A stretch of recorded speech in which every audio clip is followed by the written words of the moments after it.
మీలో ఎంతమందికి white sauce pasta అంటే ఇష్టం? మాకైతే ఎవ్రీ సండే బ్రేక్‌ఫాస్ట్‌కి అయితే ఈ వైట్ సాస్ పాస్తా ఉండాలి. నేను చేసే బ్రేక్‌ఫాస్ట్‌లో మా పిల్లలకి బాగా నచ్చేది అండ్ నాకు ఈజీగా అయిపోయే బ్రేక్‌ఫాస్ట్ అయితే ఇదేను.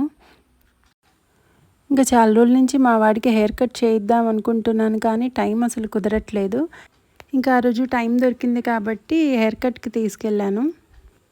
ఇటు టైం చూస్తే 11 అయిపోతుంది. లంచ్‌కి ఏం చేద్దామా అని ఆలోచిస్తుంటే ఇంతలో మా వారు కాల్ చేశారు. సో, వాళ్ళ ఫ్రెండ్ బాబుది బర్త్‌డే పార్టీకి ఇన్వైట్ చేశారంట రెడీ అవ్వమని చెప్పేసి. సో, మేమైతే రెడీ అయిపోయాము. రెడీ అయిపోయి రీల్స్‌కి ఫొటోస్ తీసుకుంటూ ఉన్నాము. ఈ శారీ అయితే 14 ఇయర్స్ బ్యాక్ శారీ అండి. మా అన్న ఎంగేజ్‌మెంట్ శారీ ఇది. సో, కొన్నప్పుడు ఎలా ఉన్నిందో ఇప్పుడు కూడా అలాగే ఉంది. అంత జాగ్రత్తగా పెట్టుకున్నాననుకోండి. సో, అదయిన తర్వాత ఇంక బర్త్‌డే పార్టీకి వెళ్ళేసి లంచ్ చేసేసి ఇంటికొచ్చేసాము. So, this is my Sunday vlog. మీకు గాని నా వీడియో నచ్చినట్టయితే do subscribe to my channel.